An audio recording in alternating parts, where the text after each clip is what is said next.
Are we good to go? Are we up? Yep. Okay. Hey. Hi, Joy. Hello. Who was that? Let's see. Conrad. Good morning, Conrad. Welcome, welcome, welcome, everyone. Again, welcome to the first ever virtual poetry event hosted by the Office of the Prince George's County Poet Laureate. I'm the Poet Laureate, Sister Joy. I am your Poet Laureate, and we are excited today because we're just blazing trails as this new platform of Zoom is used to present poetry and more to the community. Today we have wonderful participants, and of course we also have an open mic. So today's program is titled Literacy Through Poetry. And we have poets that have already registered. We have facilitator. As a matter of fact, let me do a little bit of introduction. Our technical IT guru, without whom we would not be able to be here today, is Joshua Reynolds. And Joshua is also the Prince George's Arts and Humanities Council Marketing and Communications Manager. Let's give a big shout out and snaps and claps for Joshua Reynolds. All right, Joshua, thank you so much. We appreciate that you took time to help this happen. And also we have with us today our co-facilitator for the writing workshop and our featured poet. And I'm speaking of Leilani Clendenin. She is a young woman who has certainly participated in many poetry events throughout the DMV, but she is right here in Prince George's County. And we are very happy to have Leilani with us today. Also, we have our featured visual artist, and I'm speaking of Jennifer Mcintosh, who is with us today. Jennifer, thank you so much for being with us. Jennifer is going to be sharing some information and some images today, and we're going to talk about how those images might inspire poetry. So as you can see, we have a little bit of a broad range here, such that we're hoping to inspire, we're hoping to craft poems literally within this first hour. And if you've never written a poem before, that's okay, because we want to show everyone that poetry is something that is available to everyone. So again, welcome to my special guest. And I know I heard Conrad Hurling, who is a board member for the Prince George's Arts and Humanities Council. Conrad, thank you so much for being with us today. And you're very welcome. Thank you. I don't know whom else might be on the call as far as dignitaries or county officials, but I hope that they will make themselves known to us if they are. But Conrad, we hope that we're going to hear a poem from you later on today. We don't know. We'll see. Anyway, moving right along. As I stated, this is about poetry. This is about literacy. This is about having some fun with the arts. I'd like to share a short poem to start things off, and it's simply titled Poetry. Poetry. The soul of humanity speaks through poetry, eternal and unending. She sings of generations past and yet born. We hear her song clearest when we listen with our hearts. Do you hear? Will you honor her song with your words? Poetry. So that officially kicks off this celebration of poetry. And I'm going to ask if well, maybe before we get into workshopping, Leilani, do you have a poem that you'd like to help set the tone? And I see that we still have, there you go, okay. Leilani Clendenin, our co-facilitator and featured poet. What would you have us to hear this opening phase of today? I have a short poem that I wrote a couple years ago called The Keys of Life. Okay. Here we go. Heart beats like tempo. 3 teardrops forming a chord, A minor. Nothing sharp or flat about her. She's playing all the wrong notes. Then the tonality changes. Harmonic minor introduces a pitch of hope. Maybe things will be all right. 8 beats of rest result in a major change, letting the world know that her tune is sharp. With a lateness to her sound and a newfound brightness to her lyrics, rhythmic cadences that make you dance and shout, the piano keys to hear her soul. In a world not so black and white, my art, communication, my songs, in the key of life. Thank you. Yes, in the key of life. Thank you so much, Leilani. Now, there are a couple of handouts that were made available electronically on Facebook, and we also have them available for persons that may not have seen the handouts, working documents for us to use for today's session. And I'd like to talk about the first one being the power of words. So can we get that screenshot for the power of words from our technical guru? It's the two lists that we want to talk a little bit about. The power of words. Joshua, can we get that up? Okay, there we are. So take a moment, if you will, and take a look at these two lists. The idea is we want you to absorb the words, feel the words, and then decide which of these two lists either invoke a feeling that might generate a short poem, or that perhaps brings back a memory that again brings you to craft a short poem. So I'm not saying necessarily to use any of the words, but you may. It's more about feelings.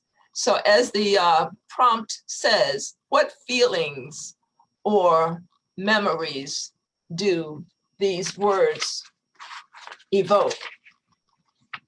So if it's something that you can take maybe 3 minutes, let's just think about what these words evoke for you, and where might you go with that?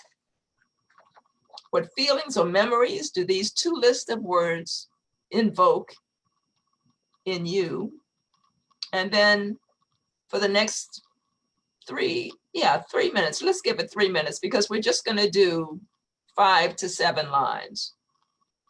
Doesn't have to be a complete poem, certainly doesn't have to rhyme, but selecting one of the two lists. It's now 10:10. Joshua, at 10:13, we want to go live again, but we're going to keep this on the screen, and we're going to encourage everyone to let that pen start flying.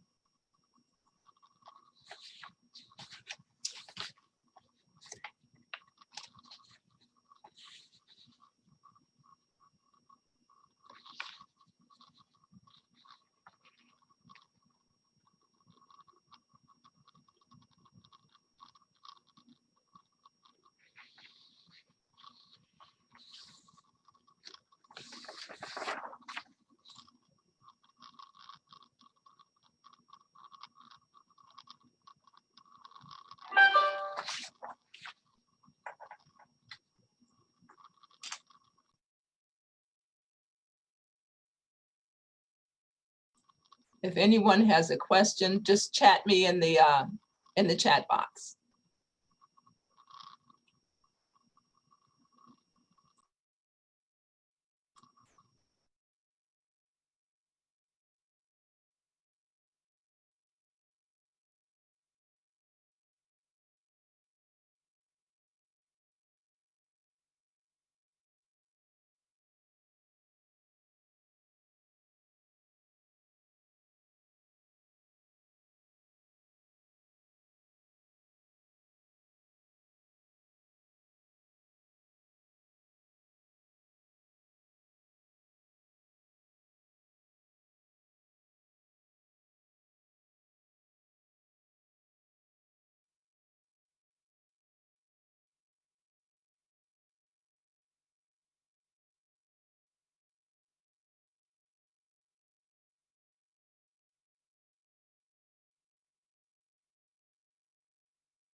Okay, that was a quick 3 minutes.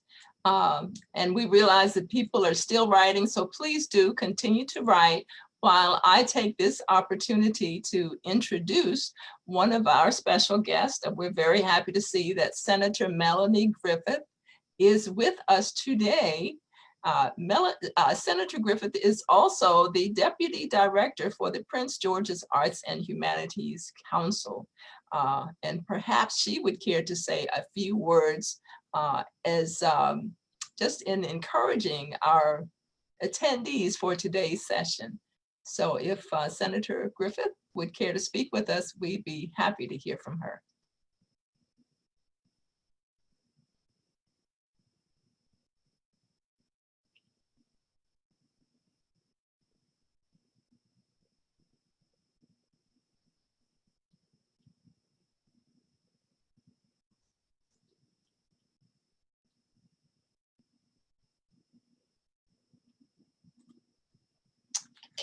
Okay, well, she may have stepped away from her computer.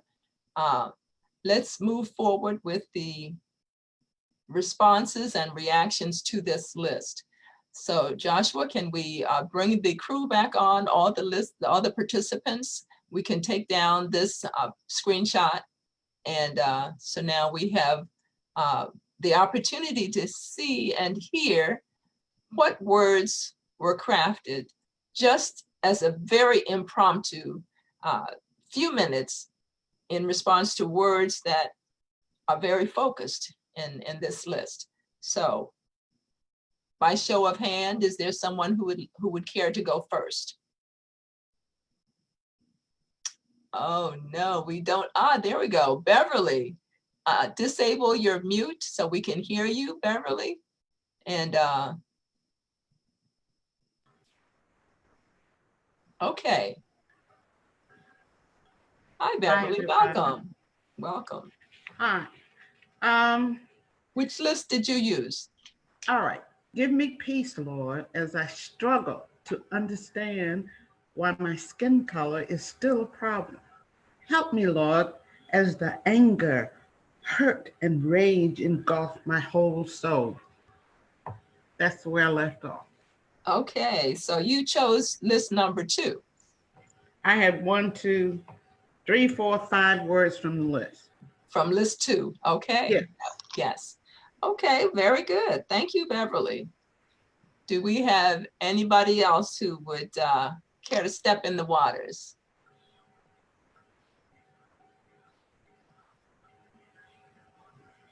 Okay, I don't want to be leading by example throughout this workshop.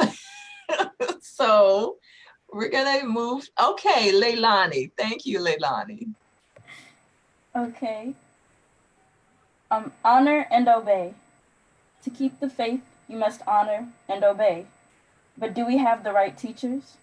What is empowering about doing right if it's wrong? My parents taught me that obedience was synonymous with honor, but am I just being controlled? Okay. And so you were inspired by list number 1, I'm thinking? Okay, yes. And that's the thing. You don't have to use the words in the list to craft something that was inspired by the list. Thank you for that opportunity to see a different approach. And I'm looking, was there any of the words from the list in your presentation? Leilani. Yeah, in my from my poem, I did obey, I think was on the list. And no, it wasn't. Oh, then it was it faith? It must have been faith. Faith is what triggered honor. Faith. And obey. Okay, gotcha. No, one of those words triggered the rest of it. Okay, well, very good, very good. Okay, so now I think I saw that, yeah, Conrad has his hand up. Let's see what you came up with. All right, can everybody hear me? Yes, we can. Okay. I have a few of the words on the list, and there's the listing on the left, which is kind of my political view. I'm on the left. Okay. Common sense is not always very common. A common sense of decency is sometimes even less common. But today I have more hope since the painful death of George Floyd. Many of us have come together. In March of 2018, I was one of 800,000 people with common sense and a common sense of decency and purpose. And we came together, young and older alike, to urge that Congress pass legislation for reasonable gun legislation, common sense gun legislation. It was great and the message was powerful, yet it didn't happen.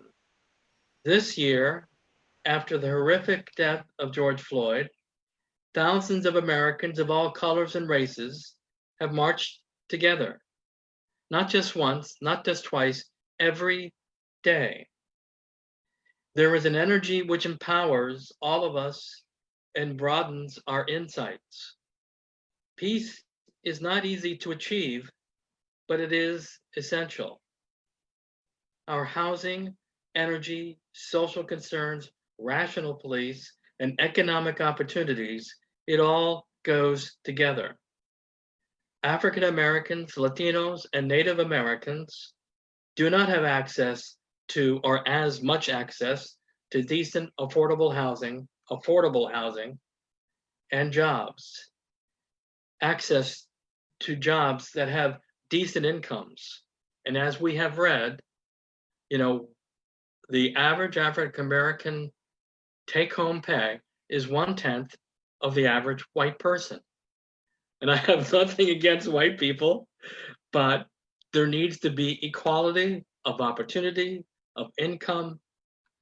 And I just think that the words that you have on that list are just so important in bringing people together and making the change that's necessary.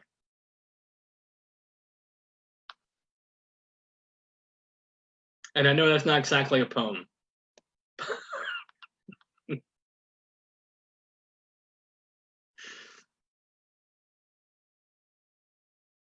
Okay, thank you, Conrad. That was excellent. And you're right, it's not a poem. It doesn't have to be a poem. It's not required to be a poem. It's to show the words have the ability to inspire, and that there is power in words. And depending upon what it is that we are presented with, and you can ask any newspaper owner and any media operator about the power of words. So those words that were evoked from just these few words on this list show the power of words. And that's why we who opt for poetry have done so. Okay, thank you so much. Bernardo, did we see that you were about to, that you'd like to share something? Yes. Okay, please do. The power of words. Observe the representations. 3 minutes time. Record, reward your recollections. It doesn't have to rhyme. Heal yourself in your surrender. Feel empowered. Trust your flow. Compassion passes faith and love. Energy that lights the way. Hold the worth that lifts you higher into bright, sweet self-esteem.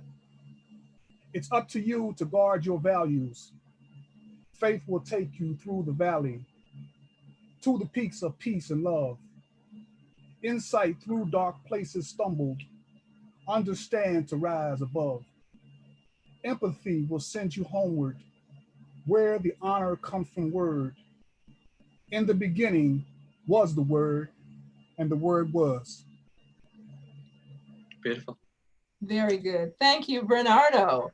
And of course, Bernardo, I shouldn't say of course, Bernardo is one of the area's foremost poets who has mastered the gift of rhyme beyond what most ever aspire. But his word power is always incredible. So Bernardo, welcome. Thank you for that opening piece as far as your presentation. And we look forward to hearing more both during the workshop and hopefully during the open mic, which will start at 2. So speaking of time, we do want to move on. Was there anybody else who wanted to share from the word list? Okay, I think not.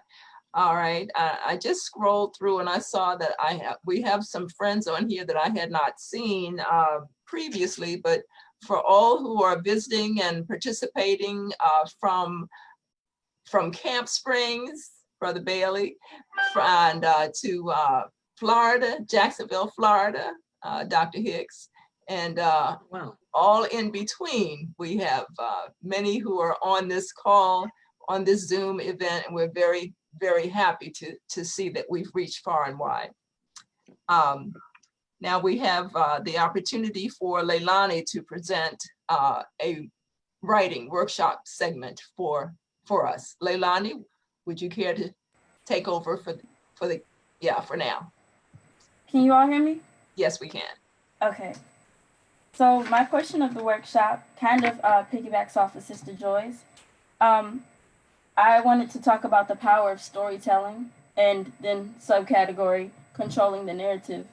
A little background on how I came up with that is the events that are going on in the country right now are not new.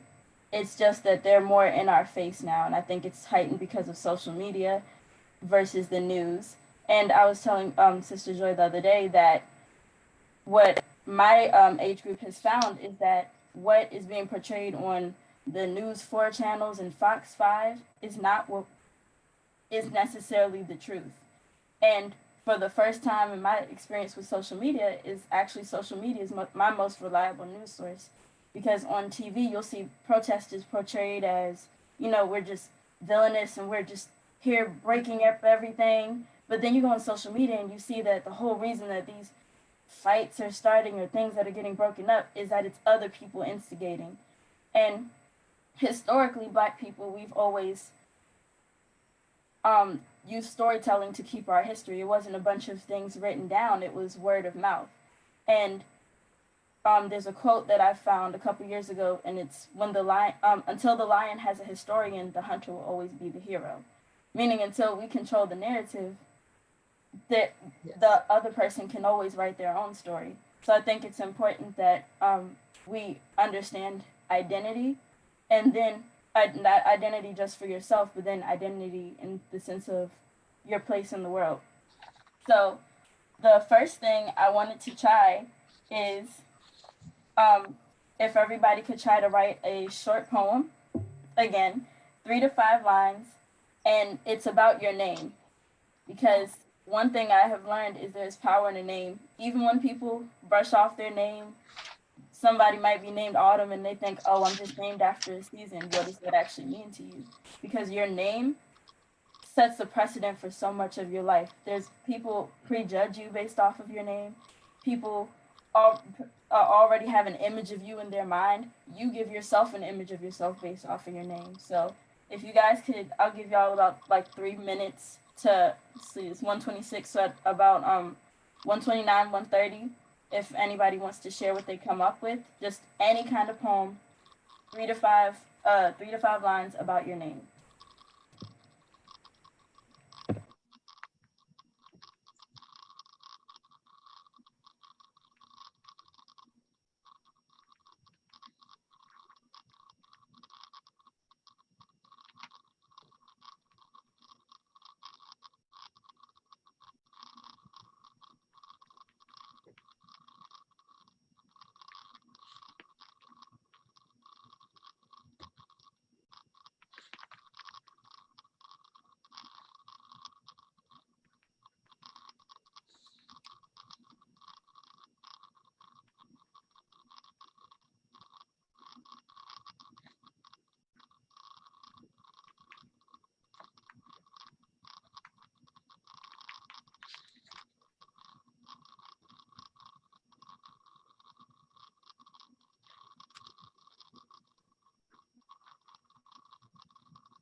Oh no, Young at Heart.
Okay.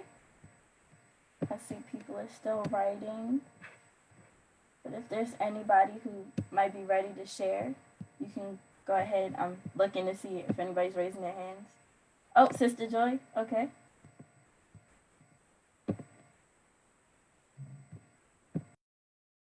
Okay, now I'm unmuted. I do have something, and that was fun. My name, of course, is Joy, and I wrote, light and free, forever seeking and opening windows, sharing power that says, I matter, showing others the way. How blessed am I?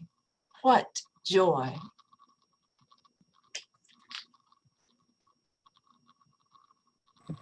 Thank you for that one. I love that poem, actually. Thank you. I know so many people with the name Joy who just passively act like their name isn't as bright as it is. So I love that. Thank you. Is there anybody else who wanted to share? Yes, I do. Oh, Patrice? Yes. My name is Patrice. A European once asked me, do I have brothers? I said yes. Then asked if I was ever drafted into military service. I said no. He was disappointed and suggested I was a coward because I did not attend any military service to defend my country. He wanted to know why. I said, I'm a female.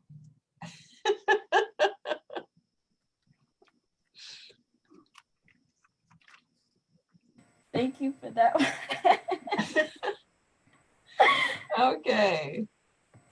And is there one more person before I move on to the next part of it? Is there anybody else who want? Conrad, go ahead. Yes, Jennifer. Oh, Jennifer, go ahead. Yeah, I'm not a poet, but I just thought of the meaning of my name, which is white wave. And only words I can come up with the white wave, which is, I thought of graceful. A wave is graceful when it rides in the ocean, and movements, and in the way it moves. I can associate that with the meaning of Jennifer with white waves. And I also, high flying bird, I would think in great thought, in considering what goes on in the mind. Actually, in my mind, I don't really speak a lot, but I think a lot. And so, like I said, I'm not a poet, but that's what I came up with. Thank you. That's beautiful. And just for everybody too, if you feel like you can't put all of your thoughts into whatever you think a poem is, because I've never known poetry to just be so structured that whatever a poet means to you, if you can find adjectives to describe yourself, that's still the first step of the identity that comes with a name. Next up, we have Obed and then Conrad. Hey everybody, Like Leilani just said, my name is Obed. So here's my poem. Obed, a young wholesome man within. He shines so bright as he takes the spotlight because he understands that the storm will pass overnight. And that's all I got. So, yeah. Thank you, Obed. I love that too. And then Comrade. There we go.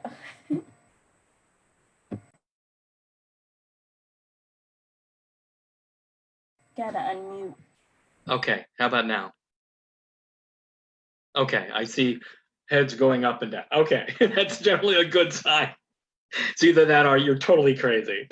Okay, I haven't formulated this yet in a poetry form, but Conrad means brave and courageous.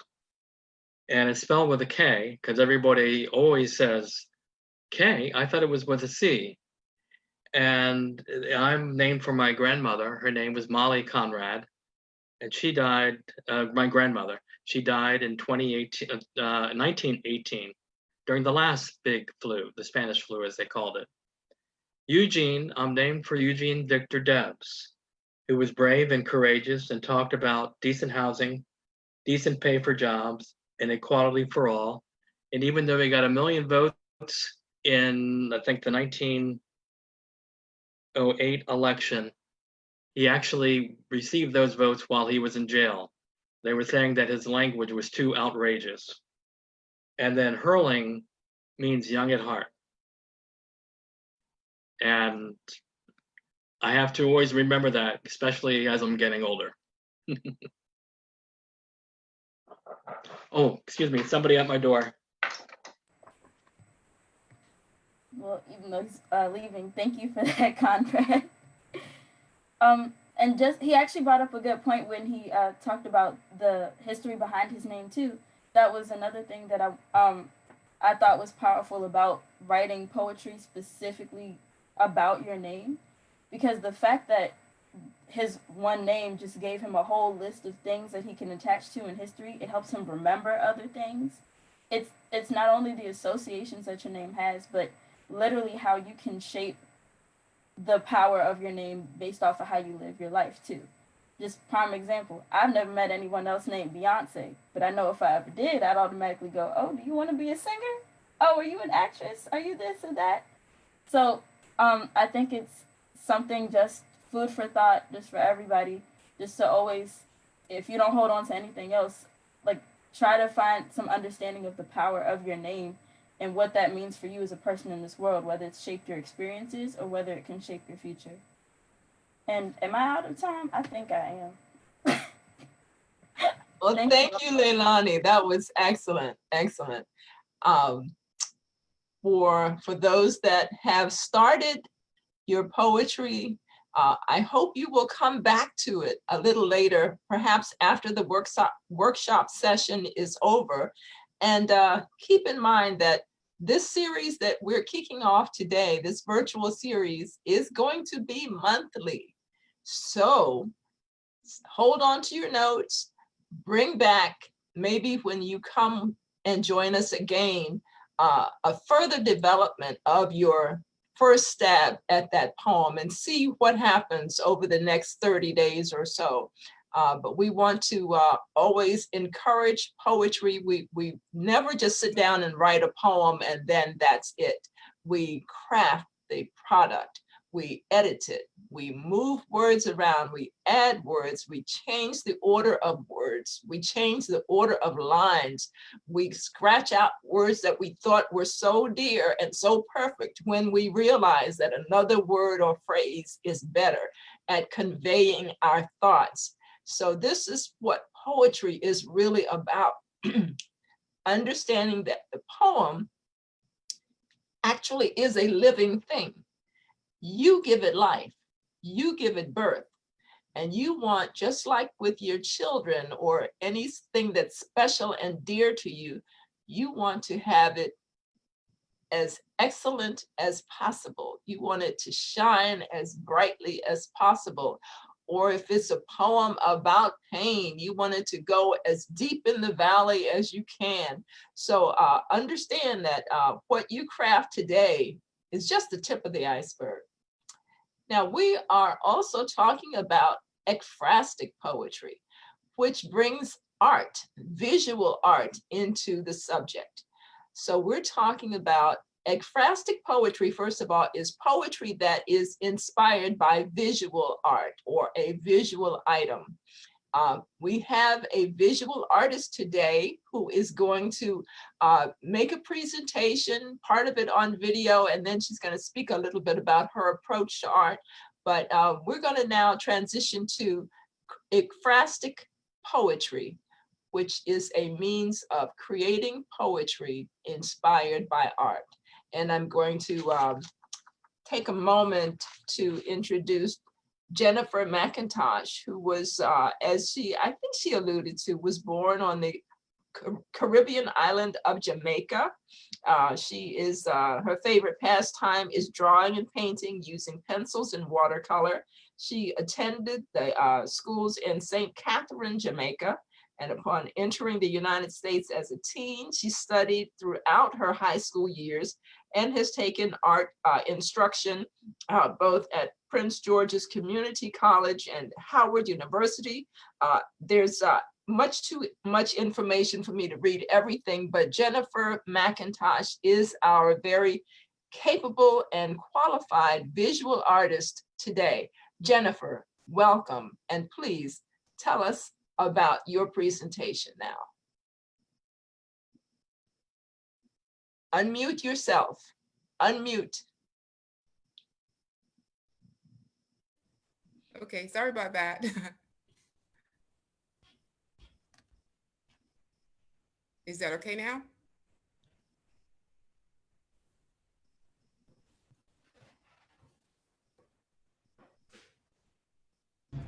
Hi, my name is Jennifer Mcintosh, and this is a piece of my painting. It's called The Market Scene, and I was inspired by going through the marketplace in Jamaica, and I just thought I will capture a scene of it. So there you go, The Market Scene. And this is my other piece of painting. It's called Nanny. Her name is also Nanny. She's from the Chanting tribe in Africa. She was brought to Jamaica to be enslaved, but she refused to be enslaved. And this is my depiction of her life. And this piece needs no introduction. Our President Barack Obama. This is my original. I still have the original. Feel free to inquire about it. Thank you.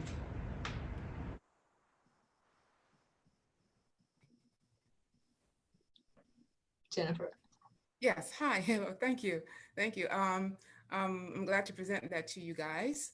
Now, I also have other pieces of painting that I'd like to share with you as well and give you some idea of how I work and develop my artwork, okay? I also have a piece of this. To me, it's a stirred painting for me. It is before and after. I actually a wedding picture when they were very young, and this is when they're actually older, as you can see. I was asked to do this portrait for a friend who were like to honor his parents, and they asked me to develop a portrait. So I had to actually get the photographs and study the photographs and develop a, a portrait of their wedding day. And then I chose to develop a portrait of on the same canvas. So anyway, at this wedding, I was a flower girl in this wedding as a little girl back in Jamaica. And they wanted to show the uniqueness of the island and the trees that were in their yard. So I had to develop that as well. So I enjoy doing this portrait. It's my passion ever since I was a little girl in Jamaica. I remember, I'll put this aside, when I was in school, that I saw a young man in my class came in with a pencil portrait, and I've never done a portrait before. So I was inspired by his work actually to do portraits. So anyway, when I got home, I rushed to my painting to my canvas, and I got my pencils, not realizing how it's going to turn out. So try to remember all the shades that he had done in the portrait, and try to develop a portrait from a passport picture of my brother. He had these beautiful eyes and these wonderful lips. So I like to capture those unique features in a subject when I paint. So anyway, without actually not too many instruction in actually doing a portrait, only that I saw this wonderful portrait from my school, of my classmate, and I started it. And to my wonderment, it came out so great um, that I amazed myself. So that from there on, I realized that my attention was on actually doing portraits for people. And I like to capture the essence of the person. I like to capture actually almost if the person was in deep thought. I like to have that shown in the portrait. Whatever their body stance were, I like to show that in not only in their movements, but whatever their movements were, it also shows in their face. So um, and I like to do a lot of collages as well to bring the history of a person together, you know. So one of my collage I have done is with um, the great Marcus Garvey, as you can see. I have did the ship that he actually constructed in his actually he had it in his business as a transport goods from one country to the other, and he was a scholar, of course, and I have him here. And this was his great uniform. I'm quite sure all of you all are familiar with this. So I wanted to have him on one painting, just to show in association with all of his work that he has done. Okay, so and so this is how I create my work. So, and I have also, as you can create it, I mean, not really created, actually, I've done a portrait of Martin Luther King. And it's no great big deal in this one because I have actually taken a photograph and actually um, re painted a portrait of Martin Luther King. So um, there is a lot of features in my painting that I actually um, created in viewing the subject before I paint this. I actually capture their spirit, their warmth, and so on. And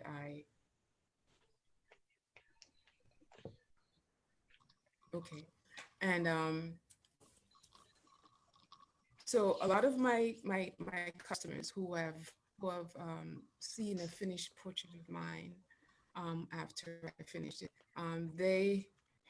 they seem to be amazed, and in some points they have cried because I've captured so much of their relative or friend or husband or wife's emotions in the picture, and they get somewhat emotional actually after seeing the portrait. And you know, so in my paintings, the medium I use acrylic and oil. I like using oil best because it flows and it allows me several days actually to continue working on it without it being getting dried too fast. Acrylic, I have to work very fast, which that do very best in landscape. And with the portraits, I have to use the oil. Most of the time I use oil because like I said, it gives me time actually to blend and to change things if I need to change it right quick. So if any of you have any questions, I'll be more than likely to answer them. Thank you so much, Jennifer. Mhm. It was a wonderful presentation and you showed us some fabulous art. And I see in the chat room that there are some people that are interested in being in touch. So is there an easy to remember? Well, actually you can enter your contact information in the chat for everyone, if you would, Jennifer, if you would do that, so that persons can know how to contact you. But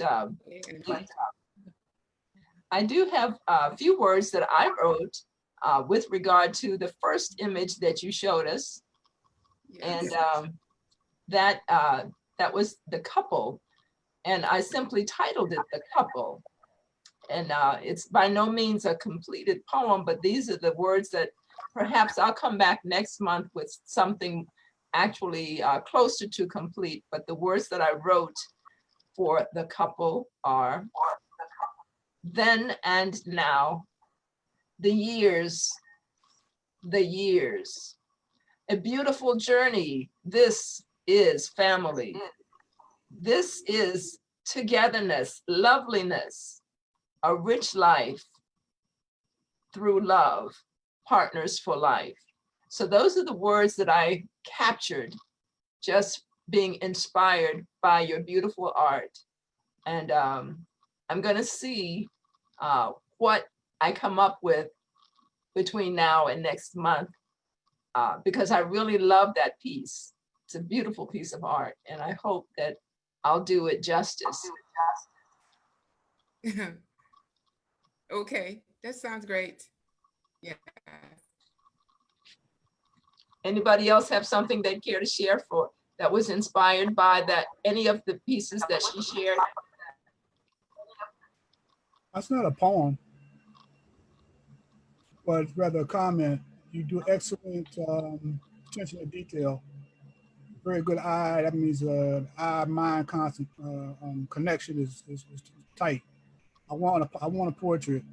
I don't see your information on your chat. So can you tell me where to reach you at?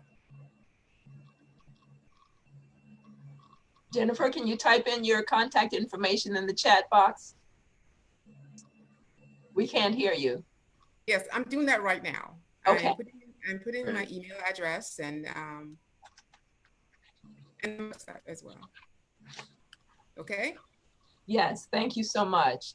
And I was remiss earlier because I did not properly introduce Leilani Clendenin, who was our very first and wonderful presenter, our co-facilitator for today's writing workshop. Leilani is a 19-year-old student, I believe a sophomore at University of Maryland's College Park campus. Is that correct, Leilani?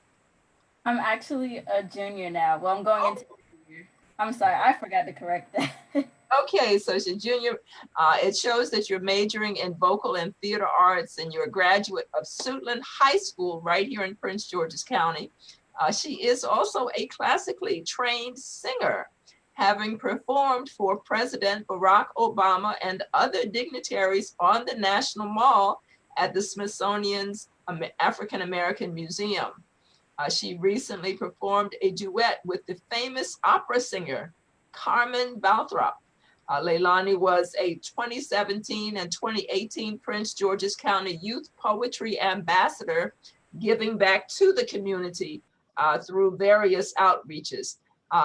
She states that swimming, soccer, and art are just a few of her hobbies, but poetry and music are the core of who she is. So again, let's show some love for Leilani Clendenin, our very special and very honored co-facilitator for today's writing workshop. And we hope that you're going to stay with us for the open mic as well, Leilani. Okay, wonderful, wonderful. And Leilani, is there information, is there contact information that you could put in the chat also to let people know how that they can get in touch with you? Yeah, I'll put my email and social media handles. Okay, thank you. And I don't believe we have any young children on the call on the Zoom workshop today, but we do have handouts that can be made available. So if you have young persons, we're speaking primarily elementary and maybe some middle school students who want to approach poetry perhaps for the first time, we can send those by email attachment to any person or persons that are interested. We want to encourage poetry as an option for expression for all ages. So certainly we have fun things like acrostic poetry that is very engaging for the children, but also acrostic poetry can be as complex as you choose. Sometimes persons look for a single word. If one were to say, do a poem on politics, and you could, select a single word to be next to the P, which could pontificate could be the first word that comes to mind, but you could write a whole, stanza just on the P and then go on down and create a very lengthy acrostic poem. So again, we can keep it simple or we can do what poets do and dance with words. So again, we have those handouts for any person of any age and we can make them available after the workshop today. Also, let's see, how about sharing another poem? I have one other that I would like to, this is a lighthearted, fun piece, and it's a short piece because time is what it is. But I recently gave a stab at gardening.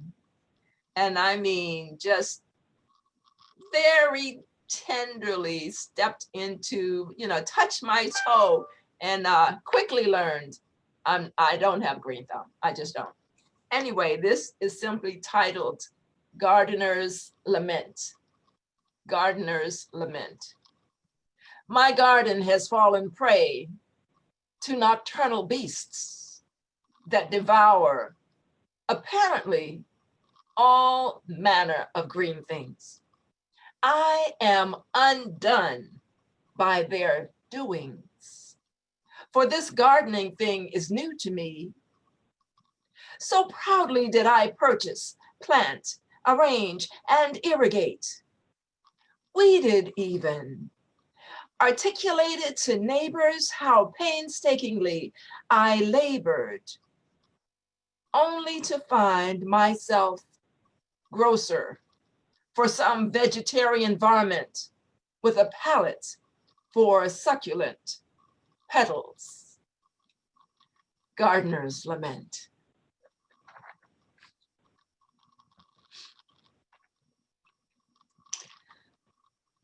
Okay, so let's see. Hopefully that was something that translated with some sense of understanding that I am not a gardener. I don't have a green thumb, and I'm leaving that to my sister. Leilani, do you have a poem, one more poem that before we close out and switch over to the open mic? Yeah, but this one's a little bit lengthy. That's fine. That's absolutely fine. Yeah. Okay, so one of the things, just real quick disclaimer, in my little section of the workshop, the next thing I would have asked y'all, I forgot to say for a takeaway for you guys to also explore your favorite color, because there's meanings behind colors as well, like purple and blue represent royalty, gold, things like that. I think about color a lot, and a couple months ago I started I guess I can call it a business. It's called Colored by Lonnie, and it's like where my artwork and poetry and the things that I sew, I sell those now. And I wrote a poem called Colored Girl Big World because I kept seeing the word colored popping up in my life, whether it was somebody, using it like racially or just coloring books. Like I just kept seeing that word, and so I ended up writing this poem. I used to wonder why Black people were labeled as colored. Then I stepped into the sun and saw the rainbows that danced on every blink of my eyelashes, as if the color spectrum was made in my image. Afterwards, I saw the way the sun reflected off my brown skin, and as I spun like the planets, I felt how I was free to change and turn and change. I thought that if lava mixed with air makes coal, I'd become obsidian in the sun. But instead, I turned yellow. No, not yellow. I became gold. I became international currency, and I was already of value, but this was different. And then I realized that I had hair that defied gravity and changed like the moon in the sun. In the fall and winter, my locks became a dull, dusty brown. But when the spring blossoms, so do I. April showers feed flowers, and I am a flower divine. My hair just needed a reason for the season to flourish. I grew to love nature because I grew to love myself. I found that just like the trees, there wasn't one color that didn't look good on me. And just like nature, I was ever evolving, a victim and hero of circumstance. When I was given the room to grow, I did. A colorful girl in a great world. I still won't be calling myself colored anytime soon, but I can see why the people who came up with the term were hating. That's it.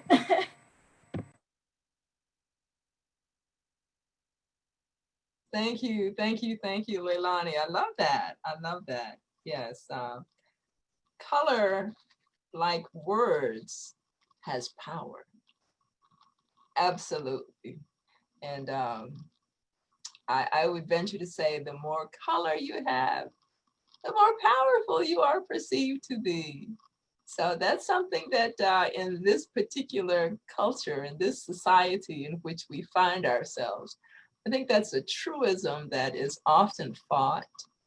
But it's probably not the conversation to start at the end of a session. So I will transition at this point. But actually, before we transition to the open mic, I wanted to give a chance for anyone that wanted to respond to acrostic poetry, to Leilani's poem, or any aspect of the first writing workshop.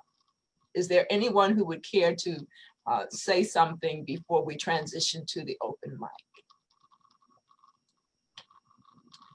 Okay, Bernardo, yes.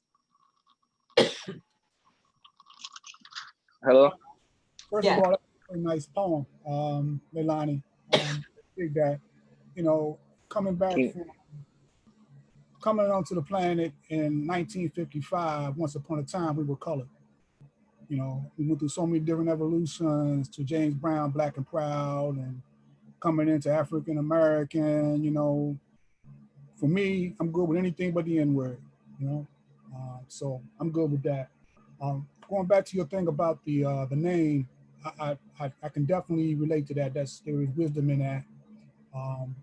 When they say, the Bible says Adam was the first man, his first job was to name things. A tree is still a tree, a rock is still a rock.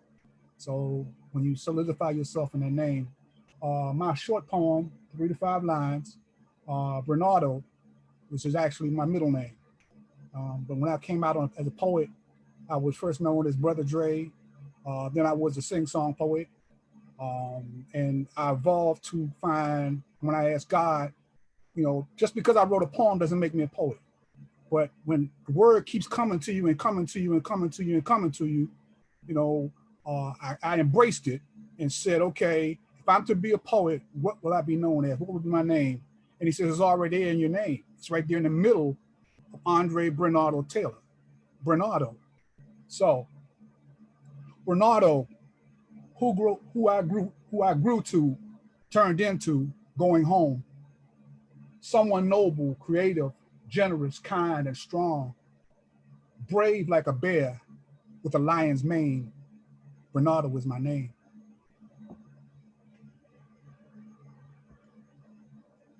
Thank you, Bernardo. Yes, very powerful young man there.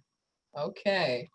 I know we have persons on the Zoom that have not spoken, and I want to make sure that we're not overlooking. I see John. Is that John's daughter with him? Yes.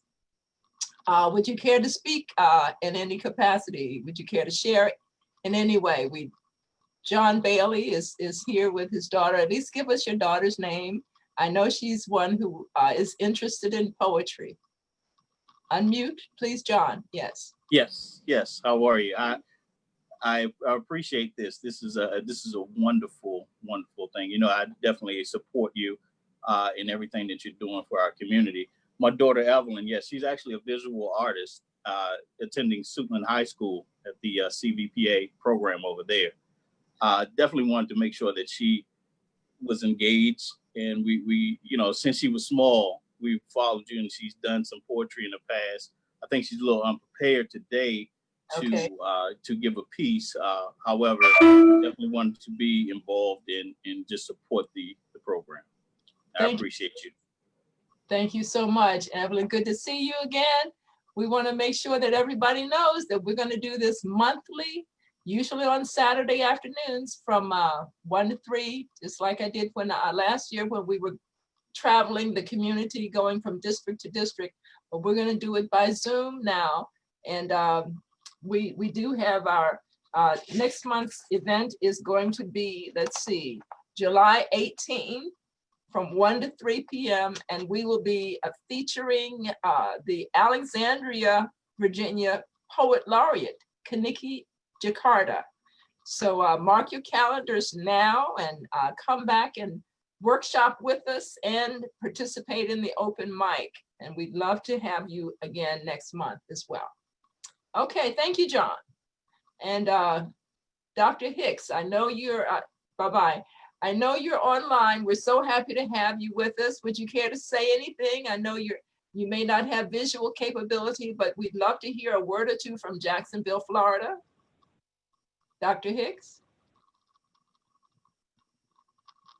If you can unmute Dr. Hicks for us, please, Joshua. There you go. Good? Yes, How's that? That's great. This is just a very interesting time spent, and I'm glad I was able to connect with you and this group, very talented group. It certainly is my pleasure. And as I always tell you, I just think you're doing such magnificent things in the community. And here I'm going to certainly connect with other people in my community who are into poetry and the spoken word. So I thank you very much, and hello to everybody. Please stay safe. And you know Jacksonville is taking a big hit, so I'm staying safe as well. Blessings abound, blessings abound. Thank you so much, Dr. Hicks, and we definitely want you to continue to stay safe. Please give my regard to our mutual friends down there. It's been a wonderful time to have spent some poetry time there in Jacksonville, and let folks know that they can join us just like you're doing whenever they care to. Next month, again, July 18th from 1 to 3 p.m. We'd love to have you and more friends from Jacksonville. Okay, moving along, we are now prepared for our open mic, and we want to hopefully do some round robin, providing opportunity for persons that have prepared poems and maybe some who have created some pieces while on this call today, while on this platform today. Joshua, can we come back to allow persons to see and to speak during the open mic portion of this literacy through poetry? Joshua, we still have Dr. Hicks on the screen right now. All right, I'll bring it up. Okay. Thank you so much. So we're going to sort of do a roll call. I have a roster that I know based on who I'm seeing, my roster is not complete. So I'm going to ask, we're just going to go in the order of what I have, and then we'll add to it.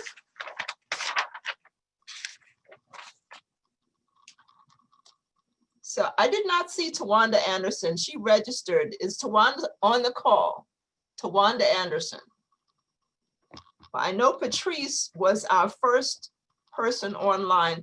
Patrice Livingston. So we're going to give Patrice top billing and have her to go first in the open mic. Then we're going to go with Bernardo. I don't see Sherry Sherry Bryant Moore. Is Sherry on the call? How about Carlton or Sabrina Nash? No. Okay. And let's see. Well, I'll just go with the names. We have Leilani, of course, and myself, and Obed, and John Bailey, and Evelyn. Evelyn, you may find something in a book that you care to share or something that you've written previously and share. Going on, we have Marcus Williams. And I have a phone number, but I don't see a name. It's 360 exchange. Can I get that person to unmute and give us their name? It's a 202 area code, but 360 exchange. Can we get a name for that person? They're unmuted, but I don't hear them giving their name. Okay. So perhaps they are choosing to observe rather than participate. Well, we'll accept that. Hopefully next time we'll be able to hear from them as well. Okay, so Patrice Livingston is our first open mic participant. Yes, Patrice Livingston. Patrice, tell us one thing about yourself and then give us your first open mic piece. All right. One thing about yourself. I'm retired. I've been retired for several years. From? And, well, I worked for the stock exchange. I'm from New York. Okay. And I'm retired. And what I've done, I've taken classes to learn art.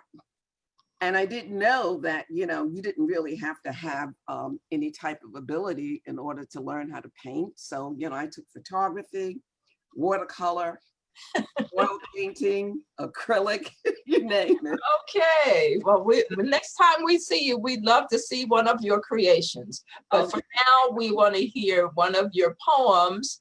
And we'll put a footnote here that next month we're going to see a piece of visual art by Patrice Livingston. Okay. All right, this is a praise poem. And praise poems, they originated from southern part of Africa. And the tribes that really established the praise poems were the Zulu tribe. And this is my praise poem that I had written. And it's called Grandpa Luther Vales. He was a real tall man, 6 feet 4 inches proud. Taught me how to pick fruit, vegetables, and grains with my eyes. Never yelled or scolded me, but not so for others. Cautioned me, always listen to what they do not say. Don't waste time telling lies you won't remember anyway. Don't slam doors unless you're sure re-entry is not possible. Love yourself first, all else will radiate thereafter. Married a real pretty woman, far taller than he. They had 12 children, but the twins died at birth. Worked hard on his family's Southern style farm. Supported his own without any government help, which didn't exist way back during those days. Never went to school, taught himself to read and write. Not a drinker, but had a nice business doing prohibition all along the Chesapeake Bay. He and Sheriff Bulldog Drummond knew how to deal with anyone at any level at any time. His children had many children. Only one was special to him. During later years, only her picture sat on his upright piano. No one said anything. And no one seemed to mind, not even me. Whenever I needed his advice, he made the world stop and listen. At his funeral, aunts and uncles wept and moaned, walking past his coffin. He looked so regal and peaceful, all 4 feet 6 inches of him.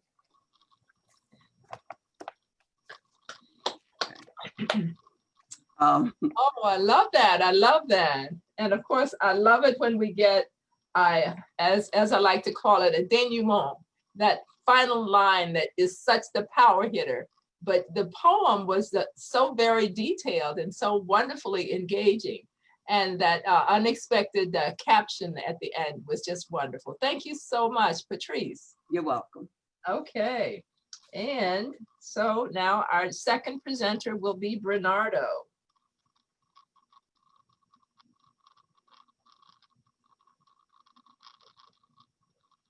Bernardo? Yes, I'm here. Okay, so you're up. Okay. First thing I want to say is nice poem, Patrice. I got to wrap my mind around that. I try to engage myself in everything poetic because I'm a poet, so I want to study my craft. So I got to figure that out. The praise poem.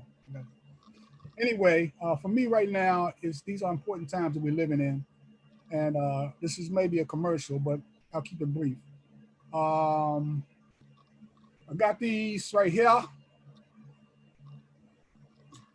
which is my poem that was given to me because I was trying to find something positive to say about the times we're living in.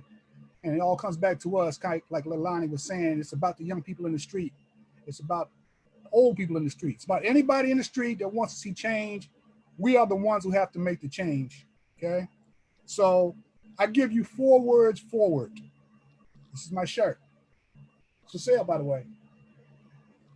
Work, hope, love, vote. If we could eradicate apathy dramatically, we could take back democracy emphatically.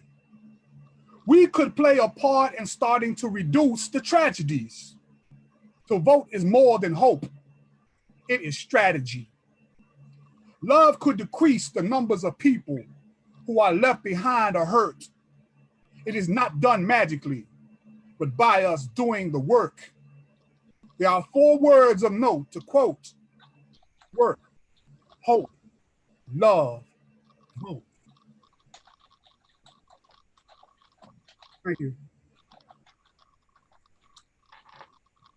Thank you, Bernardo. Absolutely. I have to acknowledge that I had heard that poem before, but I love it all over again. 4 powerful words, 4 words, absolutely. 4 words forward. Thank you, Bernardo.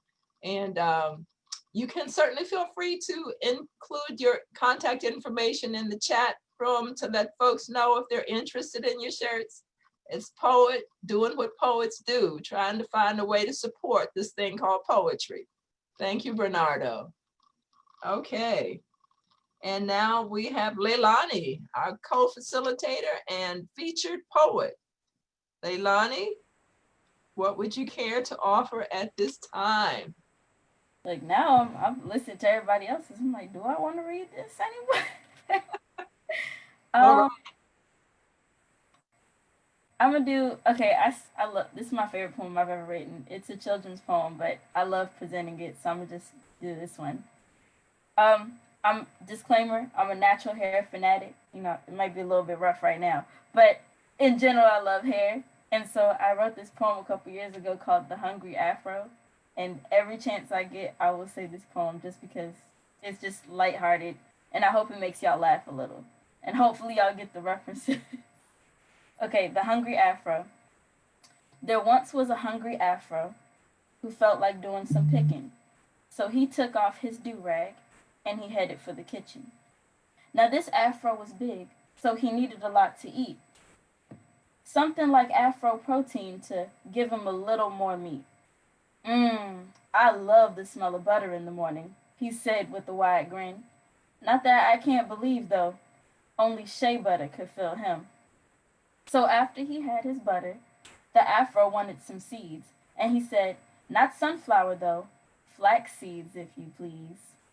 While he ate his seeds, the Afro wanted some juice, So he went to the refrigerator and said, water or aloe vera should do. He was throwing down, but he needed something thicker to eat. So he went for the cabinet and consumed a bottle of grease. Finally, he finished, and the afro was no longer in a knot. He thought he could stay awake, but he realized he'd rather not. His itis had set in, and that afro was feeling nappy. So he put his do-rag back on and went back to sleep happy. The Hungry Afro.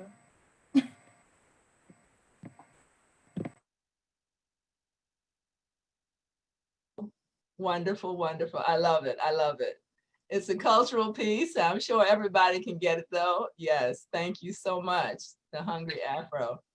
And it is one that will be enjoyed by all ages.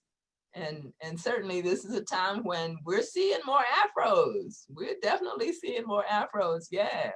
Okay. Let's see. I'm next on the open mic list. So I'm going to go with a bit of a longer poem. This is titled Words. Words. Words sometimes glide from my fingertips, appearing on my computer screen, screaming back at me. I want them to say soft, warm, wonderful, enriching things. But such is seldom word or way in this world. This increasingly degenerative place in which generations have been coerced, compromised, and killed. And many today continue to navigate from a posture of fear. Creeping from under my fingernails, words spill onto white screens through whisper or shout. Revelatory gems that awaken ancient echoes, touchstones that have lain dormant far too long, but now build vigor and fervor within me. Exigent issues connecting sinew with synapse call me to task, remind me that generational faith resides inside me. Such has prepared me to be witness, bridge, and word warrior, for much has been given me and given up for me. More than my own mortality, humanity's moral trajectory reminds me that time is fleeting, that the chain upon which pendulums swing seems indeterminately long, but is not indeterminately strong. Let it not break from the weight of my delay or the rightful rage of oppressed people. Warfare is no way to experience life, but till need be filled, I will navigate this wasteland, imbued with strength of truth and power of word. I will don breastplate and swing machete against the empathy barren, genocidal and indifferent. In warrior mode, I shall seek sanctuary or create one for the innocent if none be found. I will work skin to bone, brittle and broke, stand before dragon and demon, slash with word, prayer and blade, all who would strive to victimize or annihilate. For you see, our village is essential. I understand this now and have come to honor, revere, and protect. Anything less leaves me defeated and disgraced. I have been assigned and equipped for the task. So while these words on my screen often scream back at me, I have accepted the assignment. My words will not be silenced. I will wail them well to ensure they are heard, known, felt beyond the whiteness of screen and page, till word, though black, run red like blood in my veins, pouring through each page and stage of my life. Word.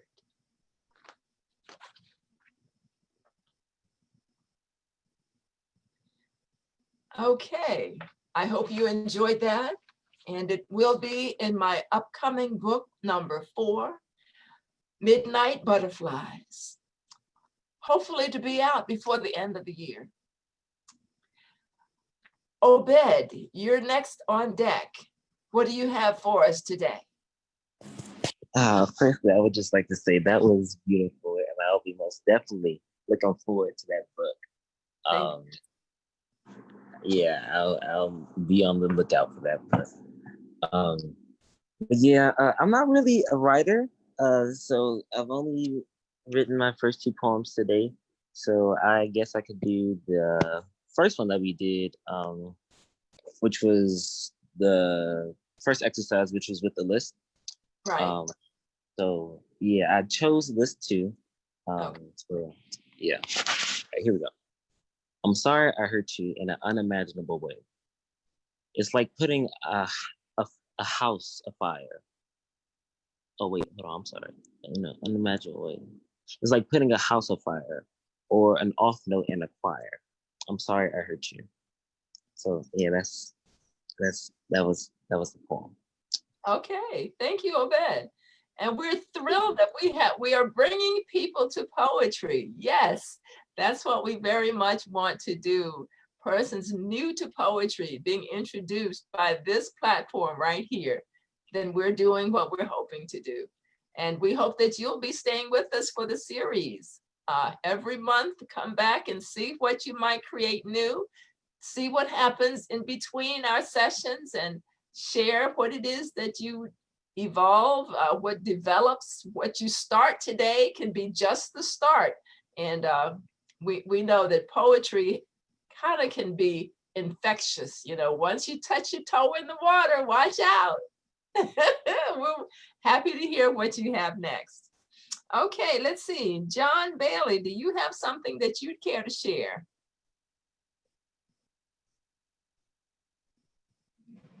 Okay, I apologize. I didn't have anything that's that I've written myself, but I did run across something online which I can share.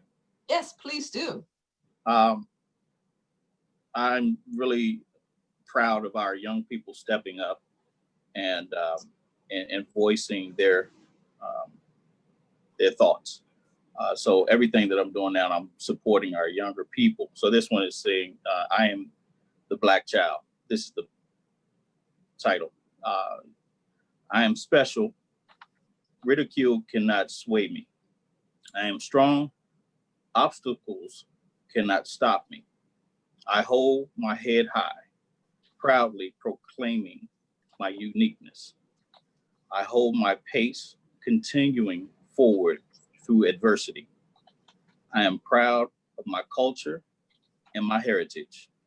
I am confident that I can achieve my every goal. I am becoming all that I can be. I am the Black child. I am a child of God. And it looks like the author's name is Michael Wynn. And my daughter's actually working on a piece while we're on the Zoom. So hopefully that'll be done by the time we're done. Okay, well, we're going to do round robin, so we will be coming back. So okay. Yes, absolutely.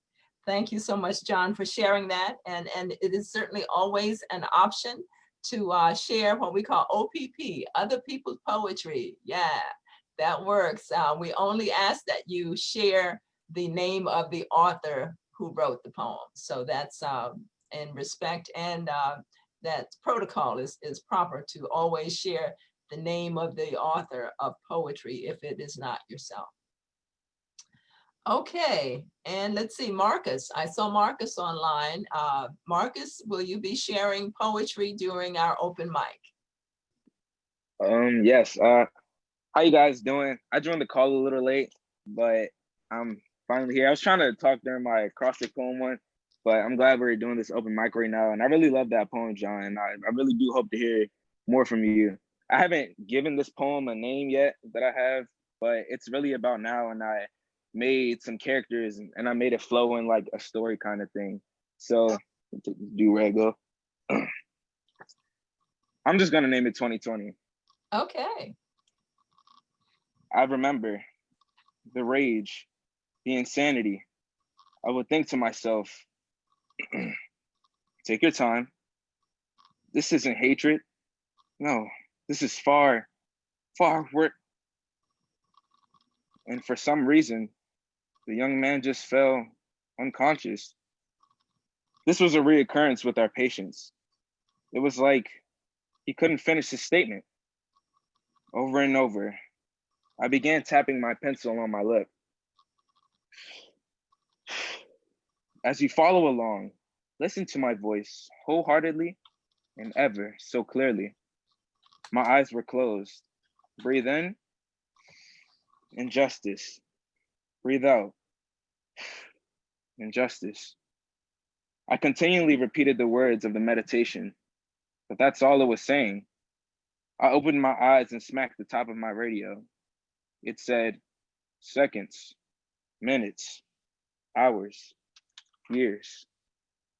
I tried changing the station, but every time I went to a new channel, I could hear more and more voices in that one voice. Fear, hatred, bloodlust. The radio just shut off. Confused I was. Then I was coming back and I started walking back up to the hospital. I suddenly started getting angry and nauseous. Then I heard a voice. Help! I'm sorry, did you just say something? I asked as I stood next to the crosswalk. Nah, man, but you dropped something. He pointed at my key, and as I looked down, I saw the numbers 2020. It was burned right into his fingers. The light began to flicker. The man said, is there something wrong? And the voice I heard shouted again, Floyd! I turned around and gasped. When I looked back, the man was just gone. Now that I think about it, why did I even come here?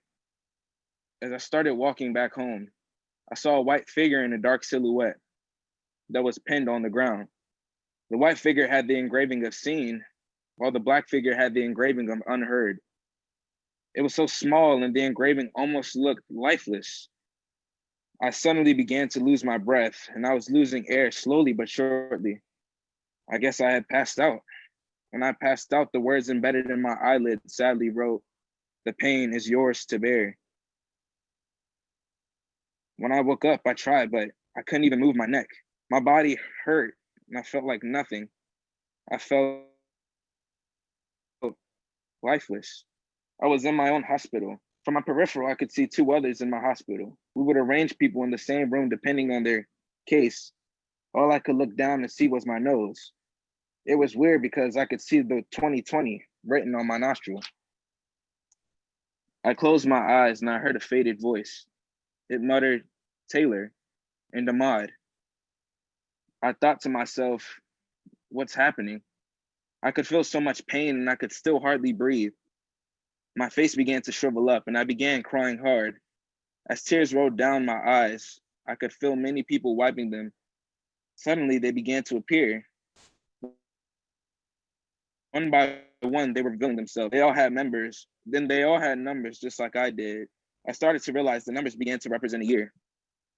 I felt some sort of shock and pain was coursing all through my body. I couldn't reject the feeling, but they began uncovering and pointing to places on their bodies. Together, everyone said, hurt. My body was losing its life.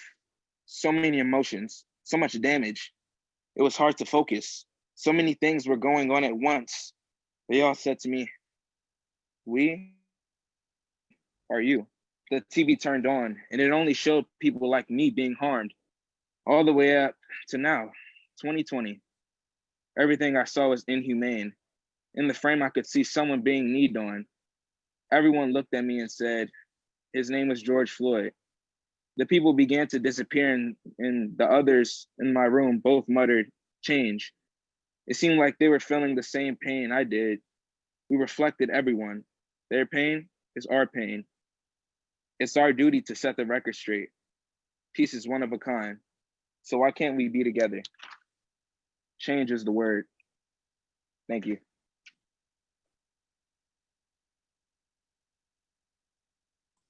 Thank you very much. Thank you. Marcus, we're very happy that you joined us. We definitely look forward to hearing more of your works. Clearly, you're very affected by what's happening in the world today and certainly in this country. As a young Black man, it's right that you would speak on the issues in the manner very poignantly that you have. Thank you so much. Thank you. Thank you. Okay. I see that we are joined by 2019 Youth Poet Laureate of Prince George's County, Project MC. Welcome, welcome, welcome. I'm very happy to see you. Majan Cradle is his government name, but he is here as a poet, as an artist, and I'm sure he has something to share. Welcome, Project MC. What do you have for us today? Hello, hello, hello. Sorry I'm late. Been kind of hectic trying to do things, but I just wanted to start by give my greetings. I appreciate it's a wonderful thing that you're doing, Sister Joy, and it's wonderful that all of us are here today. I'm gonna be quick, I'm gonna be in and out, you know what I mean? I'm not gonna be too long.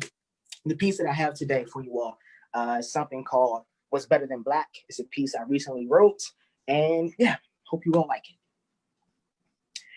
You see, Black elemental like earth, wind, fire, flow like water that could quench these eyes. And no matter what, I never get tired, but to say that it ain't beautiful, you will lie.